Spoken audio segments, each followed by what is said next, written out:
Bonjour à tous et bienvenue dans cette nouvelle saison de Waldorado. Je suis ravi de vous retrouver chaque semaine pour vous faire découvrir de nouvelles pépites wallonnes. Alors vous le voyez, c'est encore plus ou moins l'été. Nous allons aujourd'hui faire les moissons et nous intéresser à l'agriculture céréalière wallonne au travers de cette coopérative, l'une des plus grandes de la région. Elle s'appelle l'ASCAM. On la découvre ensemble.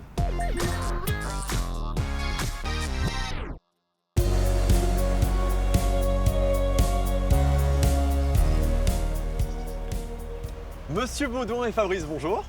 Bonjour David. Bonjour. Alors, merci de m'accueillir à la SCAM. Mais avant de commencer, je m'adresse au président. La SCAM, c'est quoi?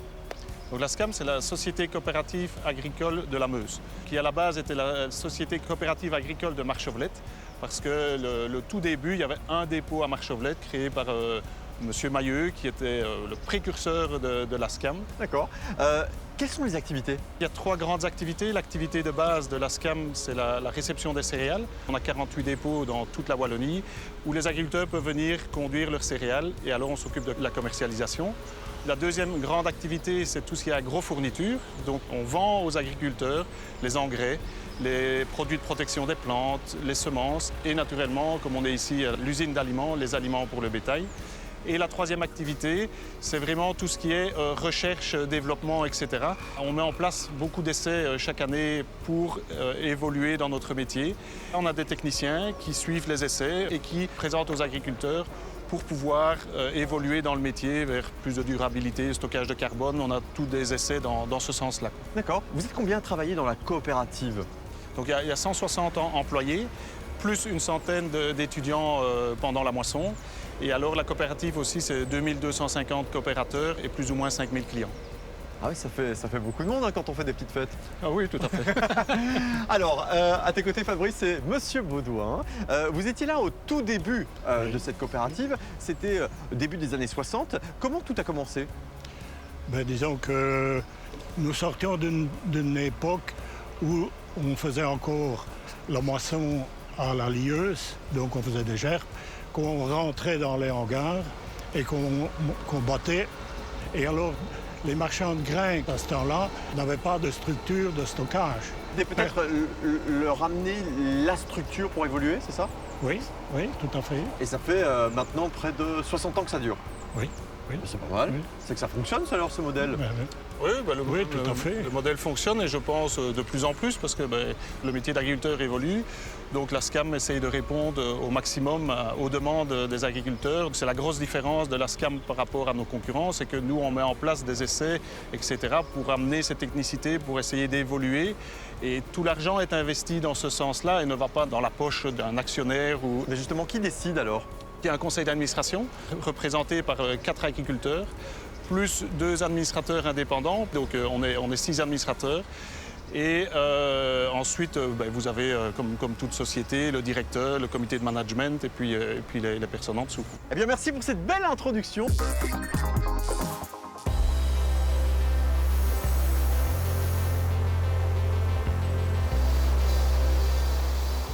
Bonjour Jean. Bonjour David. Alors merci de m'accueillir à l'intérieur de la SCAM. Oui. On est à Floref. On est à ici. Floref, sur le site de Floref, dans le hall principal de stockage à plat. Est-ce que tu peux m'expliquer un peu le fonctionnement? À Floref, en fait, c'est un site qui a été acheté par la coopérative en 1999, qui est un site multimodal, mais essentiellement qui est basé sur un trafic péniche sur l'eau. On a été un peu écologiste avant l'heure, si on peut dire. Et le hall à plat dans lequel on se trouve fait une partie essentielle du stockage céréales, puisqu'ici on va stocker à peu près entre 90 et 100 000 tonnes de céréales chaque année. D'accord. Comment se passent les moissons à l'heure actuelle? Cette année, ça a été super bien, cette année avec la météo qu'on a eue. Les champs agricoles se sont très bien déroulés et la qualité était au rendez-vous, ainsi que les rendements. Alors c'est pas toujours le cas, C'est forcément. pas toujours le cas. Comment Non, vous l'année arrivez à passée, gérer c'était tout la ça? catastrophe. Ouais. Chaque année, c'est ça la passion en fait du métier, c'est que chaque année est différente et que parfois on a des surprises météo, on a des surprises de qualité, on a malheureusement des mauvaises surprises de rendement et pour l'agriculteur aussi, pour le livreur, c'est pas toujours facile non plus. Alors tu disais, vous gérez en fin de compte le stockage Oui. et la réception. et Oui. la réception Oui. de cette matière première. Oui. Comment vous arrivez à la revendre par la suite? En la mettant aux normes, en la conservant correctement, parce que c'est une matière qui reste vivante, donc on va la ventiler, on va la nettoyer, on va la sécher. Et puis on va l'engager sur des contrats, sur des premiers acheteurs qui soient dans le domaine agroalimentaire, comme la production d'amidon, le bioéthanol avec l'usine de Bioance, l'alimentation du bétail ou tout ce qui est alimentation humaine à travers les moulins et la meunerie et la farine. Histoire qu'on comprenne bien, comment vous arrivez à ce que les producteurs puissent avoir le meilleur prix? Le meilleur prix, c'est difficile, hein, surtout depuis le mois de février avec tous les événements géopolitiques et plus les événements climatiques qu'on connaît. Donc nous, on essaye surtout de les conseiller qui suivent le marché et qui lissent un peu le risque au cours d'année et qui vendent morceau par morceau et pas jouer des coups de poker. Donc on essaie, à travers nos conseils, à travers la coopérative et notre éthique chez nous, de lisser le prix, de lisser le risque sur l'année parce que c'est devenu totalement incertain et imprévisible. D'accord. Histoire de se donner une idée, avec 1 hectare de terrain, on arrive à faire combien de cette tonnes année, de grains? Cette année, on peut tabler sur 8,5 tonnes à 9 tonnes hectares. Donc par rapport au tonnage de réception de la SCAM, ça fait à peu près entre 40 et 45 000 hectares pour la région wallonne, ce qui est déjà énorme. Oui. Ouais, c'est pas mal. Ouais, c'est pas mal. C'est XXL. Hein. C'est pas mal, oui. On est C'est d'accord. XXL, tout à Alors fait. on termine par la blanche de Namur. Ah oui. Vous la produisez? Non. Non. Vous la buvez? Non, non, je la bois. C'est une collaboration vraiment très très positive. C'est un win-win entre nous et la brasserie du Boc. Et en fait, on fournit une variété très précise de blé qui va compléter le brassin pour former cette bière délicieuse que je vous souhaite de boire tout l'été, bien au frais. Avec grand plaisir, dès que l'été sera à nouveau là. Avec modération, David. Évidemment, c'est ce qu'on dit toujours. Merci beaucoup, Jean. De rien, David.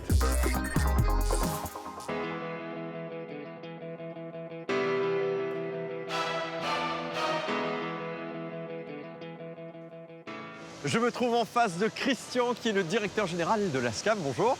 Bonjour David. Alors, j'ai compris que vous vendiez, que vous récoltiez des céréales, mais vous faites aussi de l'agrofourniture.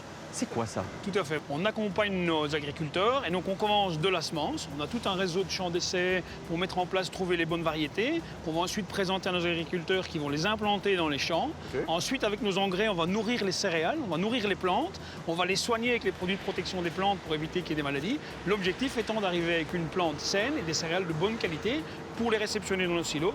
Et ensuite aller vers nos différents types de production, que ce soit de la midonnerie, l'aliment du bétail comme on a ici sur le site sur lequel on se trouve, ou la meunerie. Donc il y a vraiment un accompagnement jusqu'à la fin du process. Tout à fait. En fait, il y a un accompagnement du début à la fin. On a 30 technico-commerciaux qui sont spécialisés soit dans la partie végétale ou dans la partie animale, qui vont dans les fermes, qui accompagnent, qui font le choix des variétés en fonction de la parcelle, en fonction du contexte pédoclimatique, etc., qui accompagnent donc tous nos agriculteurs et qui les conseillent tout au long du cycle végétatif et pour le bétail. D'accord. On voit des camions en stand-by là. Qu'est-ce qu'ils font?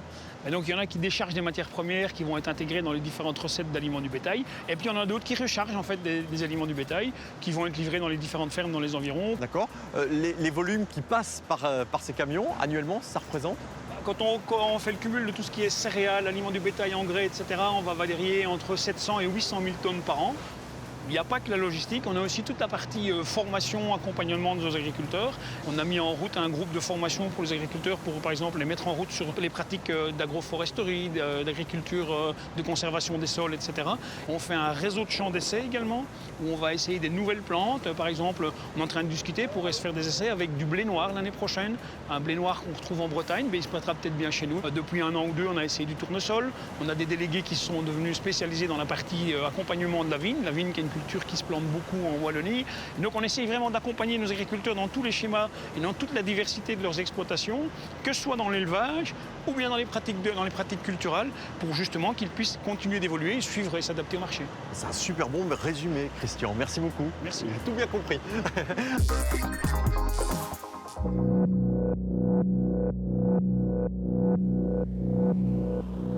Stéphanie, bonjour. Bonjour David. Tu es la responsable de Alia 2. Ouais, tout à fait. On était à l'extérieur il y a quelques instants, on est à l'intérieur maintenant, ça s'entend, c'est vachement bruyant. Hein. Eh oui. C'est tout le temps comme ça? Tout le temps comme ça. Alors qu'est-ce que vous faites ici? Alors Alia 2, c'est un partenariat entre la société SCAM et la société Van den Haven. On produit des aliments pour le bétail à destination de nos éleveurs belges. La transformation de céréales en alimentation pour animaux, quel type de céréales? Alors on va utiliser aussi bien les céréales type orge, froment, que les sous-produits de céréales comme le colza où on va réutiliser le tourteau. On transforme tout ça en aliments. On est capable de produire des granulés, des farines et des mélanges composés à destination du bétail. Et pourquoi vous ne produisez pas pour les humains? On réutilise les sous-produits de la fabrication des aliments pour les humains. Donc D'accord. en fait, on va revaloriser tous les déchets de production des aliments pour les humains. Combien d'humains travaillent ici? Je travaille avec 15 collaborateurs, Ouais. mais on a des places disponibles et donc on recherche encore des collaborateurs. Bah alors profites-en, et vous cherchez qui? Ah ben quoi, voilà, où, quand, je comment cherche aussi bien des profils de production que des profils techniques. Et pour postuler éventuellement? Toutes les infos sont disponibles sur le site de la SCAM. Alors pour revenir sur l'alimentation, est-ce que c'est vraiment durable tout ça? On fabrique les aliments localement, issus des céréales cultivées en Wallonie, mais également, il faut savoir qu'Alia2 et la SCAM se sont engagés dans la charte de durabilité de BFA, de la Belgium Feed Association, dont l'un des objectifs concrets est d'augmenter la durabilité de la production et de la filière en utilisant tous les coproduits de l'industrie alimentaire. Ok, d'accord, donc on peut le dire, pour le moment ça évolue dans le bon sens une fois de plus. On fait des efforts chaque jour et on atteint déjà nos objectifs de 51% d'utilisation de coproduits locaux pour Alia2 et de 65% pour la SCAM. L'objectif à 2030 est atteint. Parfait, merci beaucoup Stéphanie.